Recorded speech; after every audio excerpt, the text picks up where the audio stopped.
Wayne, I'm going to start just by asking you how you actually came to the story, because the story of the Sapphires actually comes from a real life incident, and or not an incident, but in fact an adventure. So could you expand on that a little for us? Basically, the Tony Briggs, the original writer of a stage play back in 2004, 2005, it was his mum's story. And he joined forces with Keith Thompson, and so they co-wrote the film. But when it was unearthed was about 2003, 2002, where I think Tony was just talking to his mum in the lounge room, they're talking about bills, rent, whatever. And she said, that reminds me of the time we went to Vietnam and sung soul music for the American troops. And he sort of said, oh, Mum, back up the truck, you know. What was the little bit about going to Vietnam back in 1968? And they were, 18-year-old girls, 19-year-old girls that sort of jumped off a cliff and trusted a net would appear. So he basically started to write notes about it, and that was in the early 2000s. And he wrote a stage play, and it was a sort of hit in Sydney and Melbourne. And then he got some offers and joined forces with Keith, and now we have a film. And you were involved in the play as well, and have also, because the play was actually here at the Barbican last year, and you were associate director on that. So what has the experience been for you, sort of translating, if you like, from that original theatre context into what is your first feature film?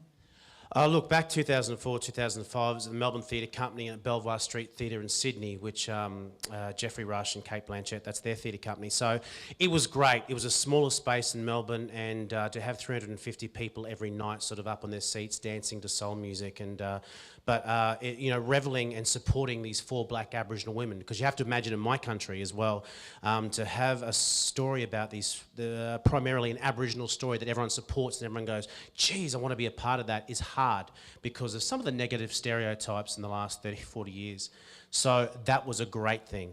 And then the Barbican, we're only there for a week and a half, Claire, so it was sort of beautiful though. You have to sort of pinch yourself, and you feel very blessed to be a part of that. But now we're in London, and with a blue sort of carpet with glitter and stuff, and it's nice. It makes the heart sort of heavy and beautiful. And one of the things that I love about this film, it's a genuine, it will have you dancing in the aisles, and it was amazing to see it at its premiere in Cannes, where I think people did just that for a very long time. Afterwards, it's not just build it up, okay? It's good. It's just a film. It's just a film.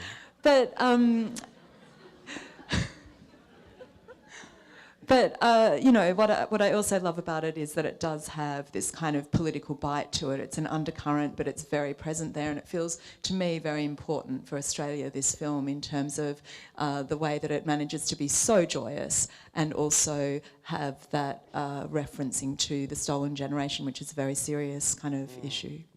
Look, I mean, I touched briefly on the other answer before, but yes, I mean, to have this film with 4 Aboriginal women, have women in a film, these Aboriginal women participating in the world back in 1968, having the same wants and needs as non-Indigenous women, and or same wants and needs as men. So that was something that Tony and Keith wanted to bleed into our story, which is great. I mean, that's the whole premise of the story. And then having the catalyst of this sort of Irish white guy coming along and them joining forces and being a little bit of a Jackson 5 back when the Jackson 5 were coming apart. Not coming apart, but just forming. That's got nothing to do with it though. But, to see these little 5 guys sort of rocking the world, that's sort of that was our mission statement, and yeah. Well, shall we get them up here? Yes.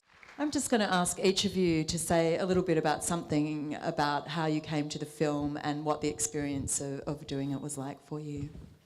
I had seen the stage show when I was 17 years old, and Deb and Wayne were in it, and I walked away going, wow, that's what I want to do, I'm going to do acting.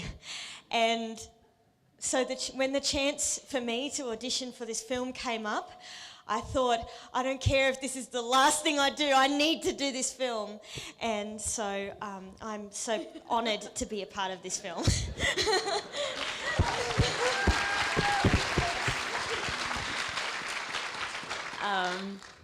Hi, my name is Jessica Mowboy, and I play Julie McRae, the younger sister of the Sapphires.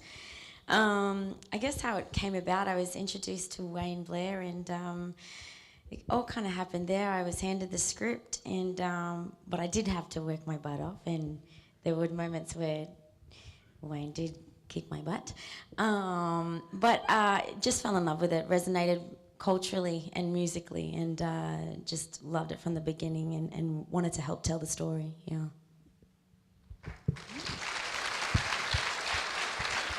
My name's Shari Sebens, and I play Kay. Miranda and I auditioned. We were with each other every step of the way through the 8-month audition process. But for me, I first read this script and kind of went, hell yeah, about time. I grew up not everyone's typical idea of what an Indigenous Australian should look like, and I didn't ever think I'd get to tell Indigenous stories.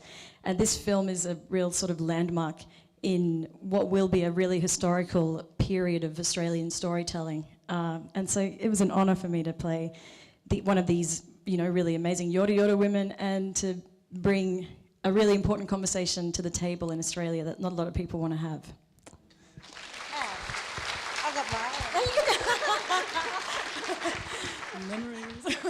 Hi everyone, I'm Deb Malman. I'm Bidra Natapura woman. I did the play back in 2005 with Wayne. We kissed, eh? And that's where it It started. was just a little one. On stage. On stage. But I had the privilege of working with him, and so I guess here we are in 2012 and in London, and we're having a fabulous ride.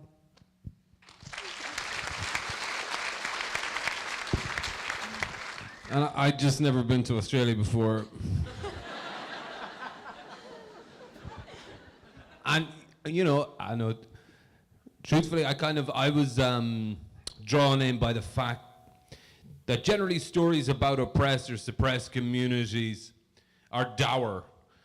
And very often, people who are victimized in these stories behave very much like victims. And this didn't ever feel like that. It kind of felt like a joyous appraisal of beautiful, strong Australian women. And I thought that I should go and ruin that with jokes.